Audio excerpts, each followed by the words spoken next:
Olá, estamos dando início a mais um programa Debates Le Monde Diplomatique Brasil, uma iniciativa do jornal Le Monde Diplomatique Brasil, em parceria com a TV PUC, com o canal universitário e com a TVT, a TV dos Trabalhadores. Hoje nós vamos tratar do ensino médio.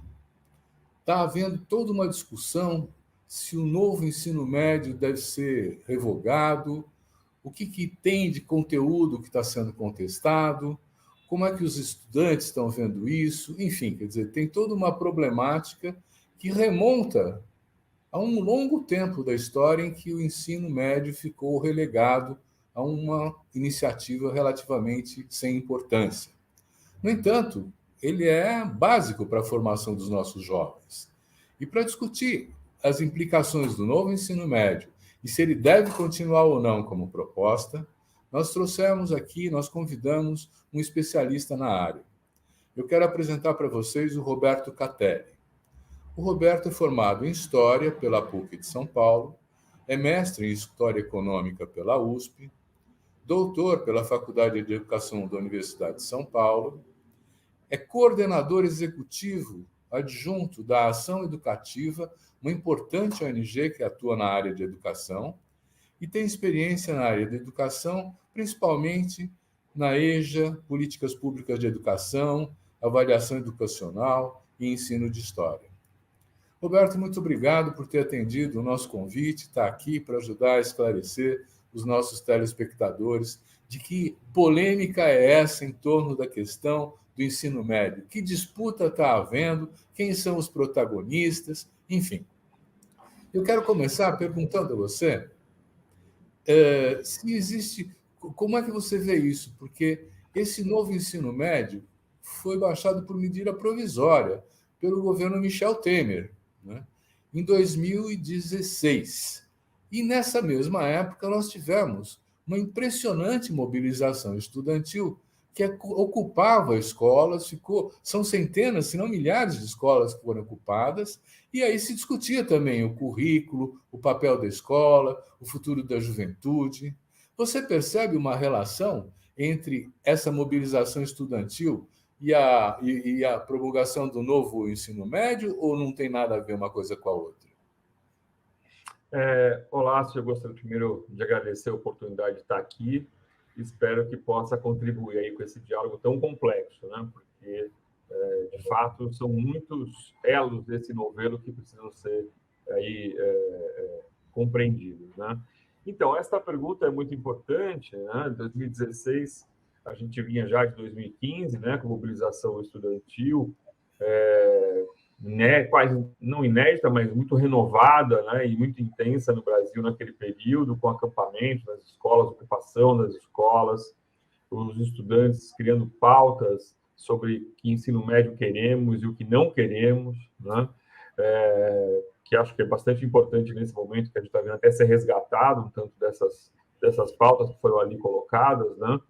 Isso veio, em parte, por exemplo, no estado de São Paulo, né, com um processo, com propostas de reformulação do ensino médio, na época do governo Geraldo Alckmin, né, que iam contra a expectativa de grupos de jovens, né,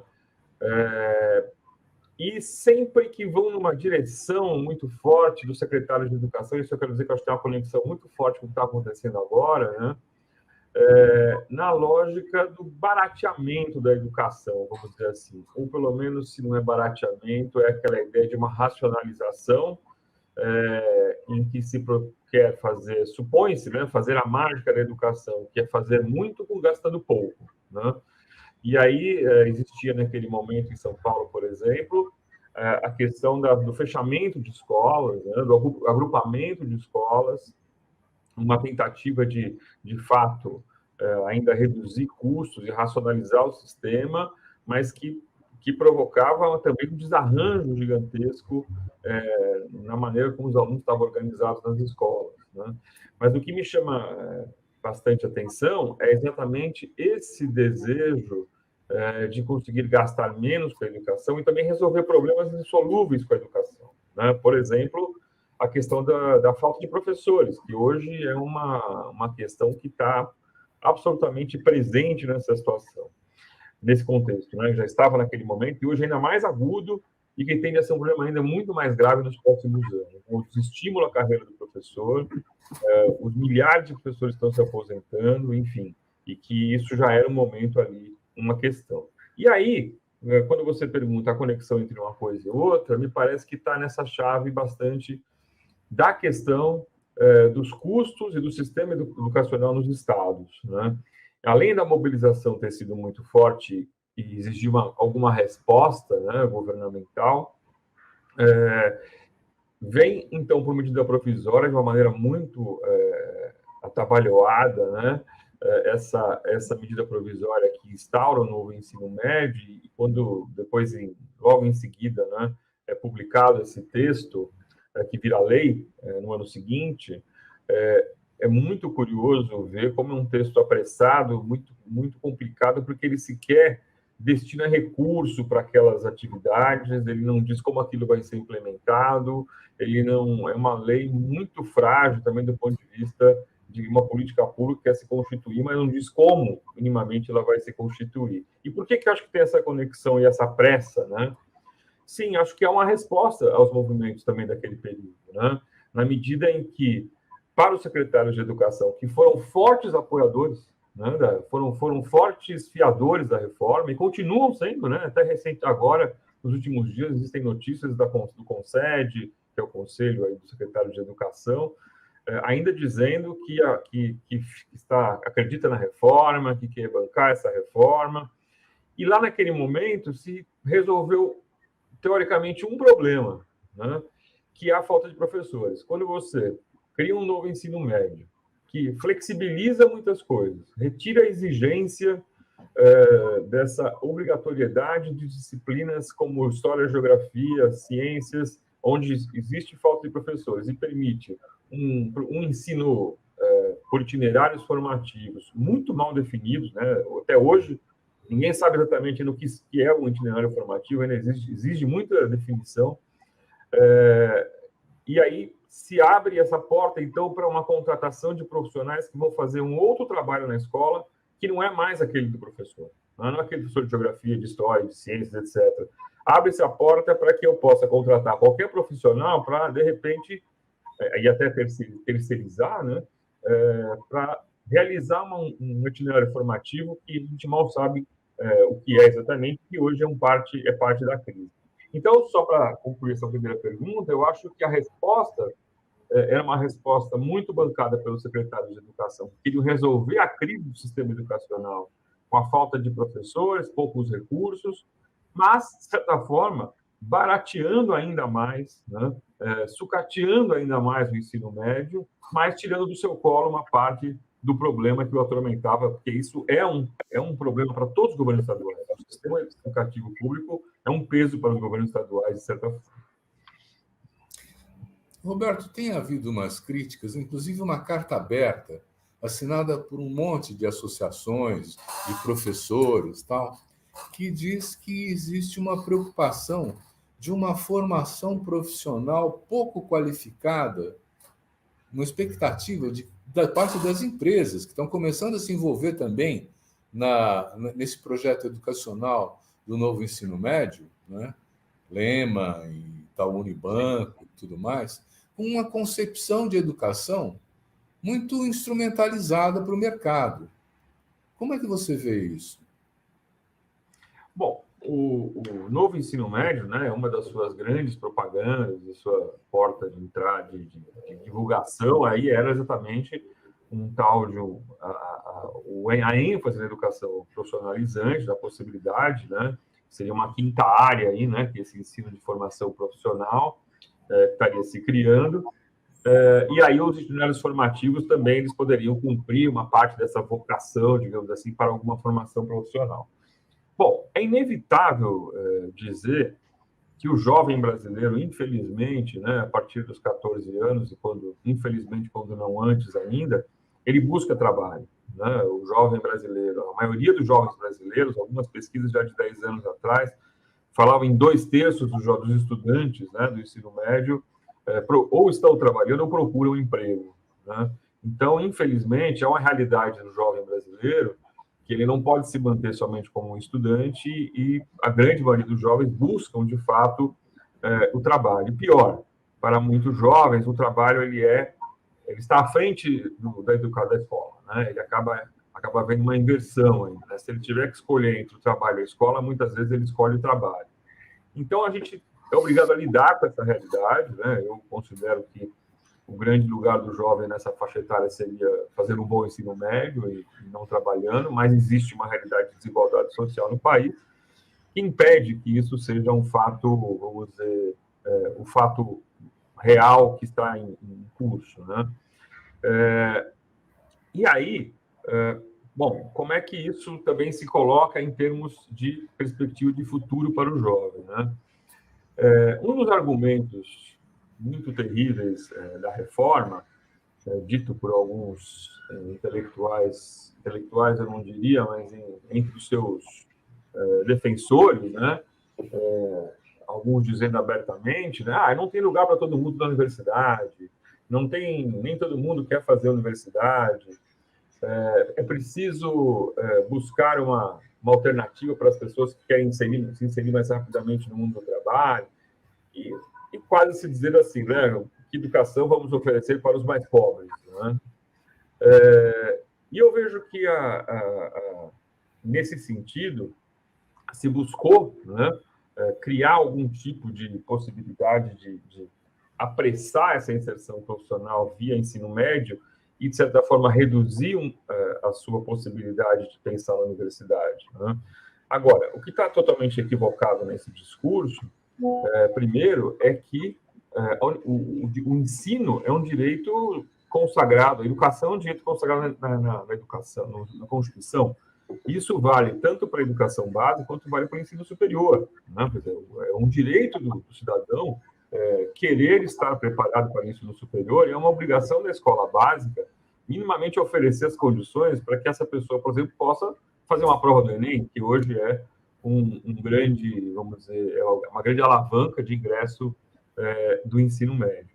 E aí, então, acho que tem primeiro um princípio, né, que é um princípio mais do que só educacional, é um princípio de visão de sociedade mesmo, né, de acreditar que, para alguns terão o direito e outros não, né? Então, é evidente que os alunos da rede privada, em escolas mais qualificadas, vão ter o acesso ao curso superior, enquanto que, quando eu penso que eu vou oferecer uma outra solução muito apressada e de baixa qualidade, eu já estou descartando que esse aluno, que esse sujeito possa ter acesso ao ensino superior. Acho que, primeiro, essa clivagem, né, essa separação é muito complicada, né? Você, de fato, já estabelecer dentro de alguma forma, dentro desse projeto de lei, né, que existe uma escola para um certo grupo e uma escola para outro grupo, né? De certa forma, é isso que acaba acontecendo. Então, eu não acho que também algumas instituições que defendem a formação profissional no Brasil, e eu acho que ela é necessária, a educação profissional se desenvolver no Brasil, é curioso como que, ao longo de décadas, a gente vem discutindo formação profissional no Brasil, e o Brasil não consegue estabelecer um formato de educação profissional que, de fato, se encadeie com uma lógica de inserção no mercado de trabalho. Até por uma razão muito simples, né? Eu vejo que existe um problema ainda no Brasil, que é você ter uma remuneração no mundo do trabalho para funções técnicas que seja condizente também com a sua formação. O Brasil ainda sofre do mal de que acha que remunerar alguém com qualidade significa ter um curso superior, né? O que a gente sabe que cada vez menos isso é verdade, né? A qualidade da formação do sujeito não depende somente do ensino superior, né? E para funções específicas. Então, acho que existe um problema muito sério, que qual é o projeto que está posto no país de formação profissional que se engata com uma certa lógica de desenvolvimento econômico também do país e de projeto do país, o que também é um outro problema, né? Um país que nos últimos anos não tem também um projeto de desenvolvimento econômico, né? Tem uma indústria bastante também investe pouco, as condições econômicas muitas vezes desfavoráveis. Então, é muito complicado querer definir um projeto de formação profissional sem ter efetivamente um projeto de país, né, em onde esse projeto de educação profissional se encaixa. Uma última coisa que eu queria dizer sobre isso é que também como é que uma lei pode querer implementar um processo de fortalecimento da educação profissional sem investimento nenhum, né? Não se prevê nada. E o Brasil é um país que tem uma rede de educação profissional muito precária nas redes públicas, né? São raros os estados que têm alguma infraestrutura adequada para a educação profissional, que exige investimento, exige equipamento, exige outros profissionais dedicados às questões ligadas às áreas de conhecimento e trabalho que estão sendo colocadas, existe treinamento específico. Então, assim, de que ensino profissional nós estamos falando? Né? E aí entra naquele discurso complicado de um empreendedorismo, mas de empreendedorismo que no popular se fala que é um pouco se-viradorismo, né? Que é assim, você não está ensinando o sujeito de fato a ser um empreendedor no sentido real da palavra, em que ele possa ter um suporte para investimento, orientação profissional, para de fato para ingressar com uma outra perspectiva. Não. Você está ensinando o quê? O que você está ensinando para esse sujeito para empreender? Né? Parece muito mais uma lógica de precarização do trabalho do que uma lógica efetivamente. E aí, quando se fala de precarização, se fala também de rebaixamento das condições de renda, né? Está muito mais criando mais um trabalhador mais precarizado do que favorecendo uma formação que, de fato, lhe permita dar um salto pessoal e profissional. Então, acho que esses equívocos todos, eles são muito presentes na nossa situação aqui. Né? Roberto, já tem, olha, a lei foi aprovada em 2017 do novo ensino médio. Sim. Então, nós temos aí pelo menos 5 anos já disso aí funcionando, né? Quer dizer, já é possível fazer uma avaliação? Porque tem alguns elementos que você está introduzindo que são muito importantes. Por exemplo, a demanda de ser período integral e não combinar com as estruturas das escolas, com os professores e tudo mais, né? E, inclusive, uma ideia de empreendedorismo que você falou muito bem, é o se-viradorismo, porque é uma ideologia que se apresenta como possibilidade de ascensão social, mas, de fato, ela não tem um campo concreto para se efetivar, não é isso? Isso, eu estou super de acordo. Eu até vou dizer, não acho que tem algo de criminoso ter um discurso empreendedor. Se pode fazer um discurso empreendedor, acho que o empreendedorismo ele pode ser até uma alavanca importante, né, para certos processos, pode ser um caminho de escolha de algumas pessoas, mas o que está se fazendo não é isso, né? O que está se propondo não é isso, é muito mais, como eu digo, para mim, muito mais a lógica da precarização do emprego, do trabalho, né, do que a lógica de um sério investimento numa lógica empreendedora, né?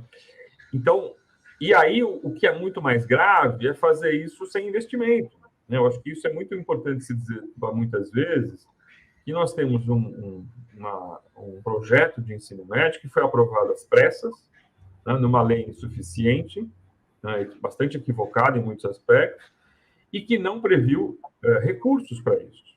Né? Aí, bom, tivemos um desastre de governo no campo da educação nos últimos anos, aí alguns dizem, mas o problema é que o governo aqui não fez a sua parte. Não, não estava previsto fazer alguma parte. Né? O processo de implementação desse ensino médio já era frágil desde a sua proposta inicial. Né? Essa carta dos professores, que são assassinadas por, acho que 300 entidades, uma coisa assim, né? Ela pede a revogação desse novo ensino médio. Né?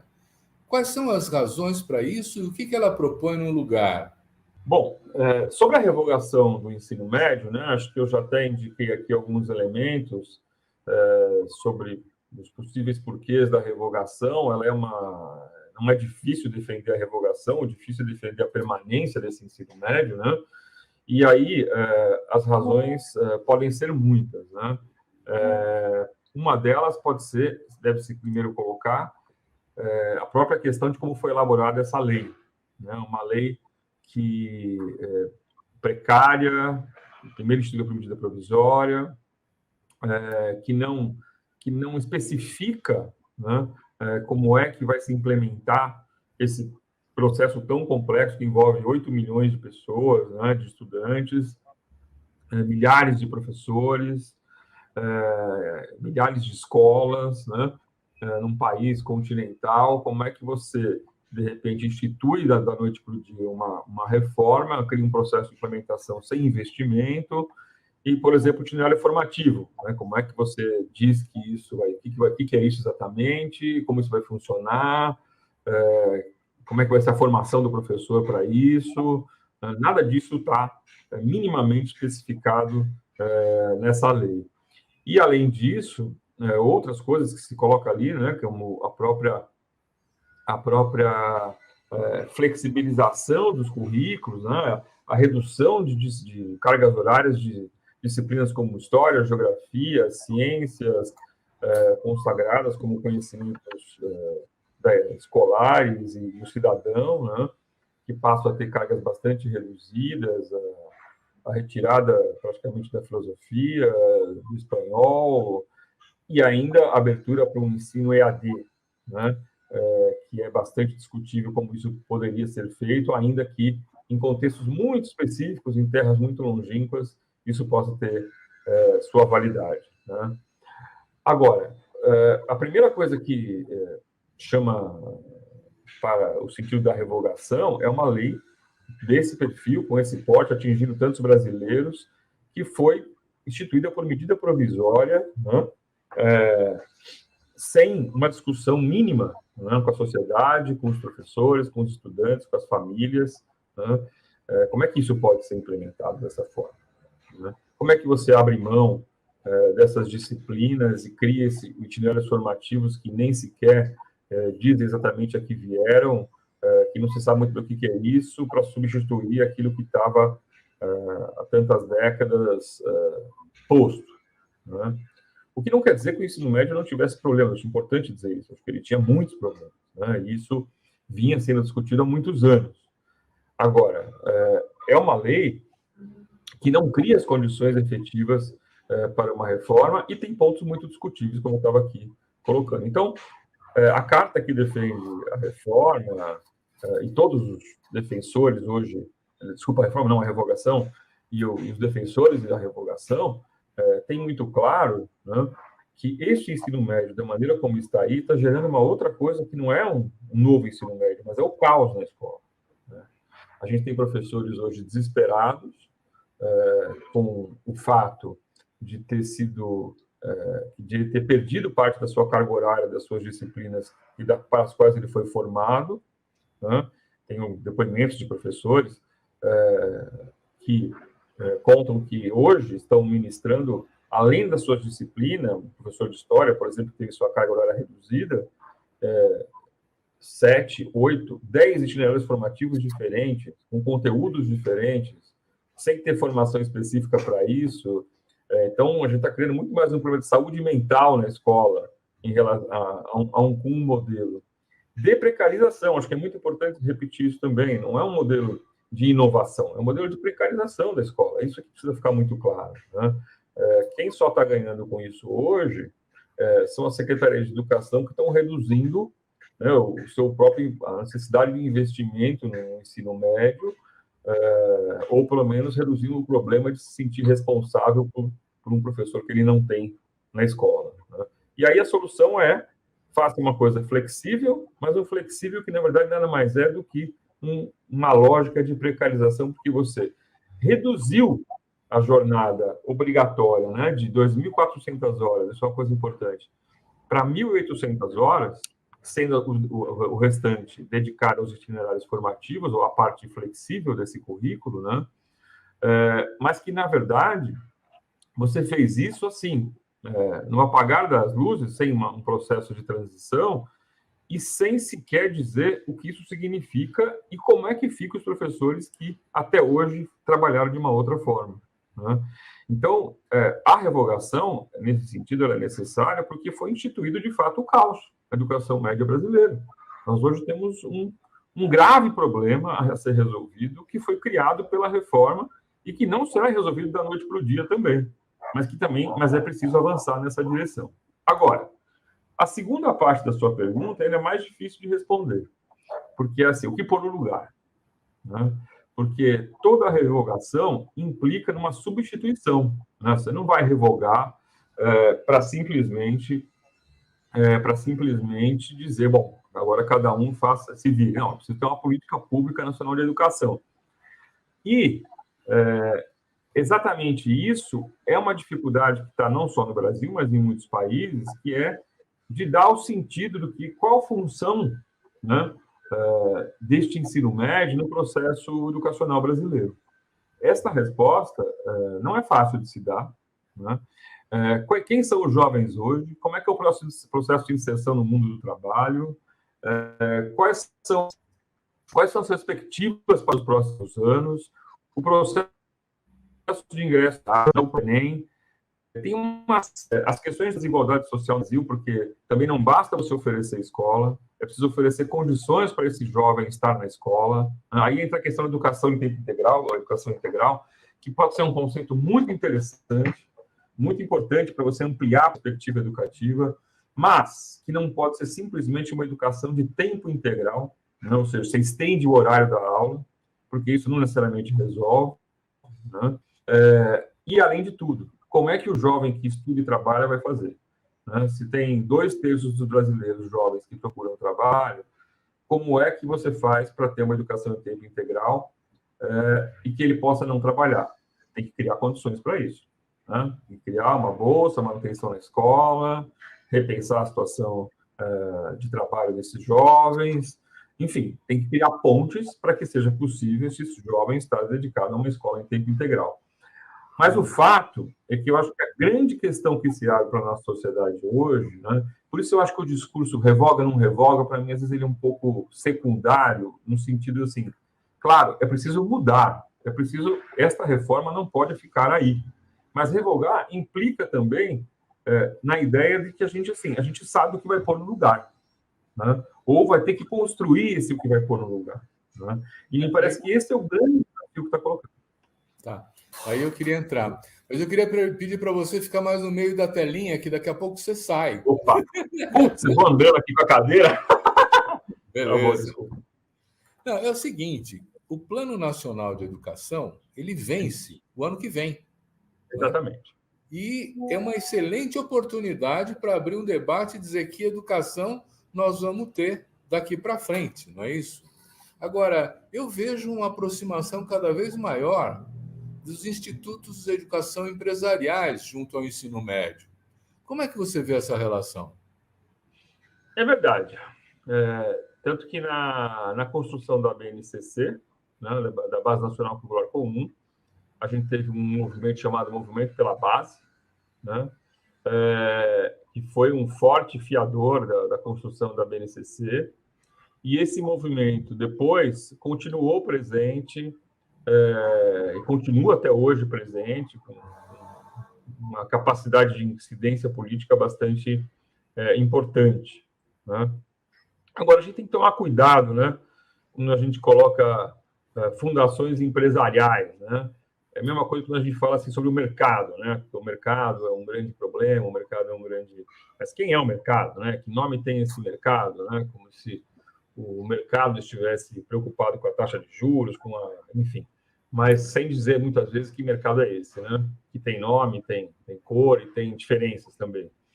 E a mesma coisa acho que vale um tanto para essa questão das fundações empresariais, porque a gente não tem na verdade, uma representação orgânica ou vamos dizer assim, única, né, de um pensamento empresarial na educação, né?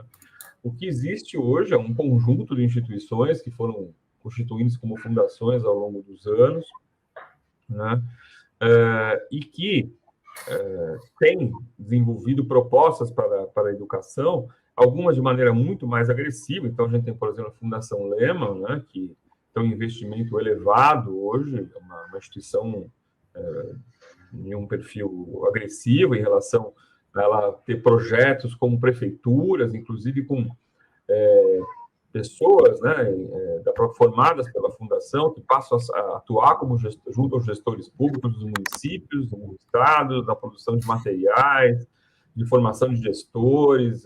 Uma instituição bastante agressiva e que tem uma concepção muito pontual, né, de educação, e que está sempre muito marcada por um certo desenvolvimento, e muito marcada, por exemplo, por todo esse discurso do empreendedorismo, por todo esse discurso da própria flexibilidade, mas também marcado sempre por esta ideia de uma educação que possa alcançar mais gente, que possa estar presente em mais lugares, no sentido que muitas vezes não leva em conta, afinal de contas, para que sujeito nós estamos formando, né? E com qual perspectiva, né? Que poderia ser colocado em outra conta. Agora, e outras fundações, elas têm outros perfis, então algumas vão trabalhar mais numa linha muito mais focada nessa questão do mundo do trabalho, outras vão estar mais focadas numa linha de desenvolvimento pedagógico. Agora, de um modo geral, a gente pode dizer que existe uma força destas fundações, né, dessas instituições, seja na perspectiva de influenciar gestores públicos, né, seja na perspectiva mesmo do negócio, né, do negócio e educação, porque a gente sabe também que existe um discurso, né, sempre de que a educação, o mundo privado pode fazer mais com menos, né? Tem essa maravilha do discurso privado, que, não sei, a mágica da lógica privada é que ela consegue sempre fazer o melhor por menos, né? O que a gente sabe que não é bem assim, né? Na verdade, o que existe muitas vezes é uma apropriação de recursos públicos para se fazer certas coisas, né? Então, já existe aqui em São Paulo, por exemplo, uma proposta da prefeitura recente que coloca gestores privados para gerenciar as escolas, né? Contrata empresas, né? Talvez a Lema fosse uma candidata bem importante nesse tipo de trabalho, para ser o diretor da escola, para ser o coordenador pedagógico da escola. Então, de fato, você está terceirizando o serviço educativo, né, para empresas, e que, para muitas vezes, para o Estado, como eu digo, é tirar um pouco o problema do seu colo, né, e está dizendo, estamos aqui trazendo a empresa moderna que vai resolver isso, né? E, na verdade, você está repartindo recursos públicos, em última instância, é isso que você está fazendo, né? Roberto, você é historiador, você sabe que os períodos históricos, às vezes, podem ser longos, e eles têm características que vão demarcando cada momento, né? Eu fico me perguntando se as mobilizações de 6 anos, elas ainda têm para trazer um conteúdo de propostas para o nosso Plano Nacional de Educação, que precisa ser elaborado a partir do ano que vem. Você acha que tem conteúdos aí que eles precisam ser apresentados também nesse debate? Bom, primeiro eu preciso dizer que você bem lembrou essa questão do Plano Nacional de Educação, né? Em 2024 nós temos o desafio de ter um novo Plano Nacional de Educação, e já estamos agora já há menos de um ano um pouco mais de um ano desse momento, e nada temos ainda encaminhado, né? Então já é preocupante agora, porque você não faz um Plano Nacional de Educação em 3 meses, você vai precisar mobilizar pessoas, instituições, muitas discussões, muitos documentos produzidos para tentar chegar numa síntese, né, que possa se transformar em lei.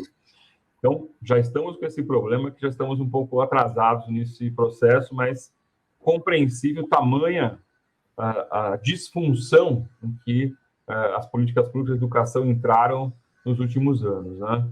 Agora, também é preciso dizer que mais de 2/3 das metas do atual Plano Nacional de Educação não serão cumpridas. Né? Já se sabe que não são possíveis de ser cumpridas. Né?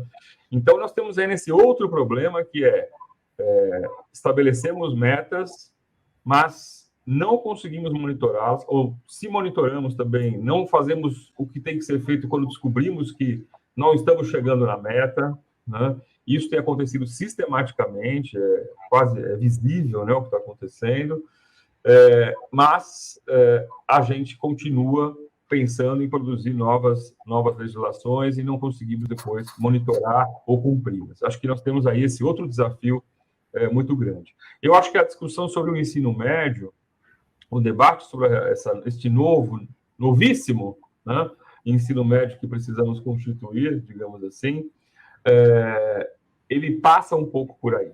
Né? Eu vejo como uma possibilidade este debate sobre o ensino médio ser incluído na construção desse novo Plano Nacional de Educação.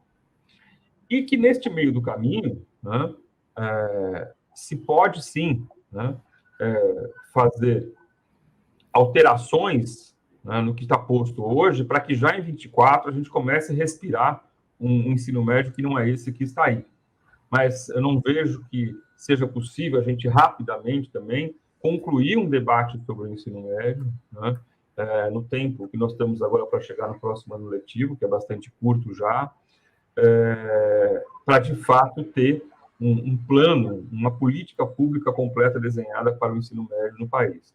Acho que a gente precisa aproveitar, sim, esse momento do novo Plano Nacional de Educação e urgentemente instituir, né, os caminhos para que esse novo Plano Nacional de Educação possa entrar em diálogo, em debate, para que a gente possa, em 2024, para quem sabe em 2025, né, estar implementando, de fato, uma política que seja, de fato, o desejo de professores, de famílias, de pais, enfim, dos brasileiros, e não uma política instituída por medida provisória. Uhum. Eu vejo, assim, que existe uma espécie de tensão entre uma formação mais humanista, mais cidadã, que vai estudar história, que vai estudar sociologia, que vai aprender um bom português, vai se meter com a literatura, que, enfim, tem matemática, e que são elementos que vão permitir instrumentos para o jovem olhar o mundo e compreendê-lo melhor. E outro lado dessa tensão é a necessidade urgente de encontrar um trabalho, um emprego e se habilitar para isso em atividades que são profissionalizantes, né? Quer dizer, e eu me lembro, inclusive, de uma fala do Darcy Ribeiro que me deixou muito chocado, quando ele voltou do exílio no Rio de Janeiro, conversando com os professores do ensino público no Rio de Janeiro. Os professores estavam reclamando muito, dizendo que não tinham verba, não tinham as escolas adequadas, os salários estavam horríveis, o material didático, não sei o quê. E ele disse assim: eu não acho que esse ensino está horrível, o Darcy Ribeiro. Ele falou assim: ele ensina qual é o lugar que esse jovem tem na sociedade. Ele ensina que é um lugar subalterno, ele ensina que é um lugar obediente e que isso está sendo aprendido na escola. Como é que você vê essa situação? Então, aí você entrou no campo dos grandes desafios, né? E eu queria chamar a atenção de um ponto da sua fala, para não me esquecer, quando a gente vai falar desse ensino médio para o futuro, né? Essa reclamação dos professores de 64, ela é muito intensa hoje, que é a carreira dos professores, né? Não haverá escola de ensino médio. Pode fazer qualquer reforma, qualquer plano, qualquer currículo, mas não haverá uma escola de ensino médio de boa qualidade, que possa atender esses jovens sem uma carreira de professor. Isso significa ter salários competitivos em relação a outras funções de nível superior, por exemplo, que não é o caso, no caso da carreira de professor. Significa ter condições de trabalho, porque, como se diz hoje, o professor Uber, né, o professor taxista, que é esse que dá 6 aulas numa escola, depois ele pega o Uber ou o táxi e vai para outra escola, e depois ele vai para outra, assim, ele não tem nenhuma identidade constituída com o espaço de trabalho dele, né? Ele tem que montar uma jornada maluca horária, né? E que isso implica em dar aula em várias escolas e não em construir um espaço de trabalho. Então, tem a ver com remuneração e tem a ver também com condições efetivas de trabalho. Sem isso, não tem jeito, porque até nós temos essa bomba explodindo no Brasil e, às vezes, eu acho que como os governantes não ficam tem mandatos curtos, né? Relativamente curtos, parecem querer sempre não ver que existe uma bomba relógio constituída, né? que é a falta de professores. E parece que a única resposta que conseguiu se dar foi arrumar uma solução mais barata, que era o novo ensino médio. Mas não, então vamos investir na carreira, vamos pensar em recursos, né, vamos pressionar, como é que o Fundeb pode responder a isso? Enfim, o debate não é assim, como é que a gente faz essa carreira de fato se consolidar, mas é muito mais a da precarização. Agora, com relação, então, esse acho que é um dos pontos, né, assim, fundamentais para se reverter muito disso que está se vivendo hoje, né? Não vai adiantar fazer só uma nova proposta, né? Vai ter que mexer com a carreira do professor também. Isso tem que ser parte do Plano Nacional de Educação, tem que ser parte dos fundos públicos que financiam a educação, né? E, com relação a esta questão sobre qual ensino médio podemos caminhar, eu acho que é possível, sim, caminhar para mais de um modelo, né? Somos um país muito diverso, um país muito complexo, que acho um erro mesmo achar que somente há uma porta de entrada e de saída, né? É possível, sim, desenvolver um ensino técnico de qualidade para aqueles que queiram, por exemplo, eu conheço jovens hoje que preferem até fazer um curso técnico inicial e depois, quem sabe, eu vou me dedicar a uma carreira universitária, mas eu quero primeiro experimentar esse mundo do trabalho, né? Então, não há nada de errado em ter a oferta profissionalizante. Eu acho que a gente tem que ter, na verdade, falo muito isso para a educação de jovens e adultos, mas acho que vale para o ensino médio também, é que, sim, o estudante merece, precisa ter alguma possibilidade de escolha, mas não isso que foi feito, porque isso não é escolha. Não sei se você lembra que a principal argumento do governo, as propagandas que eles encheram as televisões em 2017 era: agora os estudantes vão escolher, agora os estudantes terão a possibilidade de fazer o que eles querem do seu futuro. Isso é uma mentira gigante. Desde aquela época eu falei muitas vezes disso, era tão evidente, porque para você constituir a tal escola diversa que eles estavam dizendo, você precisava ter dinheiro, precisava ter... Imagina que você já tinha uma escola super sucateada e agora você vai oferecer diferentes itinerários formativos com várias formações. Onde você vai pagar esses professores? De onde vai sair isso? Né? De onde vai sair essas especialidades todas na escola? Né? É claro que isso não ia funcionar, porque a lei dizia o seguinte: se for possível, né? Quer dizer, você não é obrigado a diversificar. Se você quiser ter 2 itinerários formativos e obrigar todo mundo a estar lá, você vai estar. E é o que está fazendo, algumas redes estão fazendo, né? Existem redes que estão sorteando a disciplina que o aluno vai cursar eletronicamente, ele está matriculado na disciplina. Não tem nada de escolha nisso, né? E sem contar que é uma escolha para um curso que sabe Deus do que se trata, né? A gente já viu cursos aí bem malucos, né? Disciplinas que realmente elas estão totalmente fora do contexto escolar, né? De um conhecimento escolar. Então, assim, eu vejo que a gente precisa, sim, dar caminhos para que esses estudantes possam fazer escolhas, né? E essa escolha pode ser: eu quero primeiro fazer percursos, né? Fazer percursos formativos mesmo, né? Em que eu quero, de fato, ir para o ensino médio profissionalizante, depois talvez eu queira ir para a universidade, talvez eu queira somente concluir o ensino médio uma perspectiva mais propedêutica, porque eu quero ingressar rapidamente numa universidade.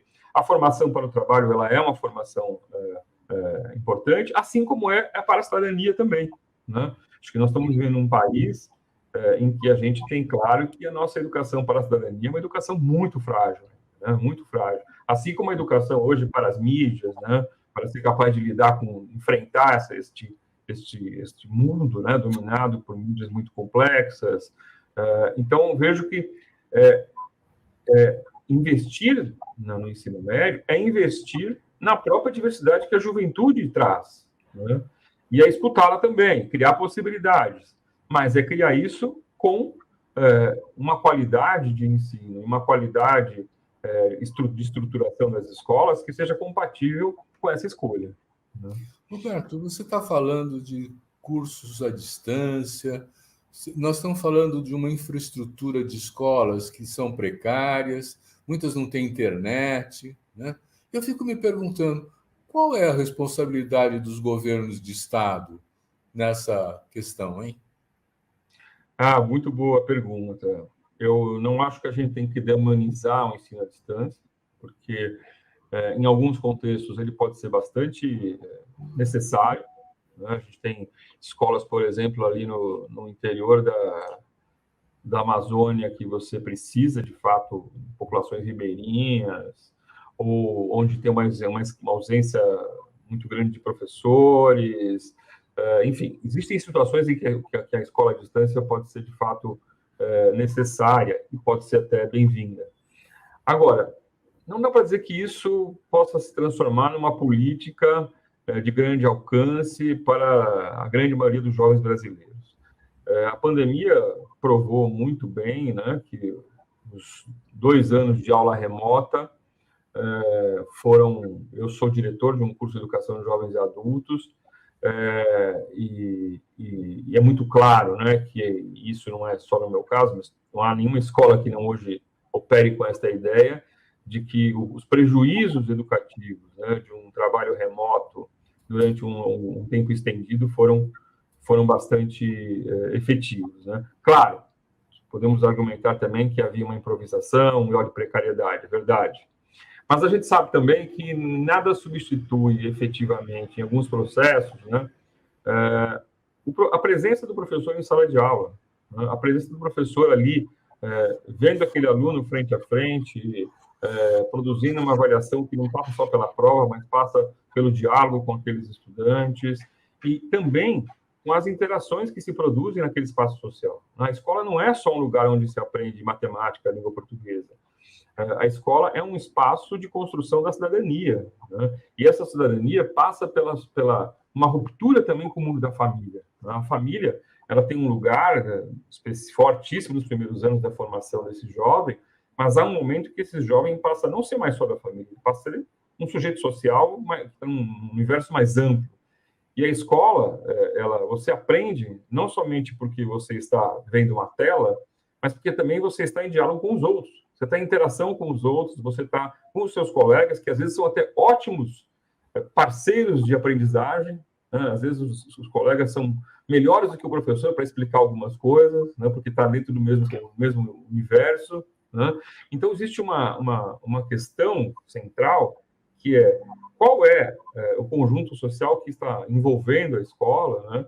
E que é esta formação para o cidadão que não é mais um sujeito só da família, e também como perspectiva de aprendizagem, como metodologia de aprendizagem, estar junto com o professor e com seus colegas na sala de aula ainda é um privilégio que a gente deva ser mantido. E os governos do Estado, hein, Roberto? Nós precisamos saber se eles têm alguma responsabilidade nisso, né? Eles têm toda a responsabilidade. Eu vejo que os governadores são os grandes fiadores dessa reforma. E hoje eu acho que eles precisam, já hoje outros governadores, né, precisam, sim, se mobilizar para defender uma educação de qualidade com recursos e não criar soluções que pareciam até uma simplificação, mas que geraram uma distorção gigantesca e está mergulhando o ensino médio hoje no caos que a gente está assistindo em muitos lugares. Roberto, nós estamos chegando ao final do nosso papo. Ele é bom, ele é interessante, mas ele vai correndo, né? E eu queria terminar pedindo a você que nos esclarecesse. Você coordena uma ONG muito importante na área da educação, a ação educativa, né? E eu imagino que haja uma preocupação também no campo da sociedade civil para influenciar na elaboração desse novo Plano Nacional de Educação. Tem uma perspectiva de vocês se envolverem nisso? Bom, nós já estivemos envolvidos na construção do plano anterior, né? Já participamos desse processo e acreditamos muito na necessidade da sociedade civil fazer isso, se envolver de maneira mais ativa possível, né? Porque a gente acredita muito, claro, que a sociedade civil tem um papel fundamental para pressionar, para influenciar nas políticas, para que a gente tenha, de fato, uma educação que queremos, né? E sem isso, sempre tem o risco muito maior, evidentemente, de a gente ter uma educação que alguém decidiu por nós, né? Então, acho que esse espaço existe, ele é um espaço que está dado na própria Constituição do país, né? Ele é um espaço legítimo, né, de mobilização, de formação de instituições que vão ali defender ideias, né? E vão influenciar o Plano Nacional de Educação. Então, acho que não só o convite que a gente tem que fazer a toda a sociedade brasileira, né, para se envolver nesse debate, procurar as instituições que estão, de alguma maneira, envolvidas com esse tema, né, e, de fato, contribuir. Muito bom. Eu quero agradecer muito ao Roberto Catelli por ter participado com a gente e trazido toda essa reflexão sobre essa questão do ensino médio. E agradecer a você também que nos assiste, dizendo que semana que vem tem mais. Obrigado.